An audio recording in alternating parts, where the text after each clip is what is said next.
Бекен аға, саламатсыз. Ассалаумағалейкум. Сіз міне енді ер адамдарға міне қандай послание бересіз? Бір-екі ауыз сөз айтып кетесіз ба? Ер адамдарға қандай күш қуат береді, андағы қандай результат береді? Соны Негізі ассалаумағалейкум. Мұнан мен ішіп жүргеніме 4 айда тоқтатқам. Қазір тағы қайталап бастадым.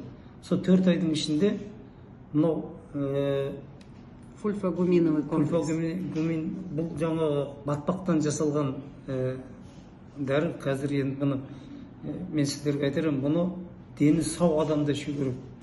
Өйткені ер адамдарда 40-тан кейін, 50-ден кейін простатит жаңағы бір қуық бездерінде ұрықтың нашарлап, ұрықтың азаюында бүкіл елімізде қазір осы жағдайында проблема. Мен айтар едім, осыны сау адамдарда ішсе ұрық көбейеді, еркектік қуат күшейеді. Одан кейін мен өз басымнан солай өтіп тұр ғой. Соны қазір жасыңыз қаншада айтты? Жасым 70-ге келді қазір. Сонда бұл нәрсе, бұл Аллах Субханаху ва Тағала осыны шифа болып беретінін Құранда көп жерде айтқан, бірақ біз бұның ішетін нәрсесін білмегеніміз ғой. Міне ішетін нәрсесі Құдай қаласа болып жатыр. Қазір осыны ішіңіздер.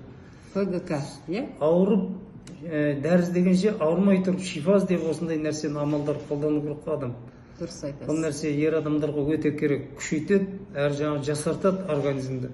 Бүкіл организмді освежить етеді десек болады ғой, өзім қазір тілде айтқанда. Ал мынау нәрсе, бұл детокс.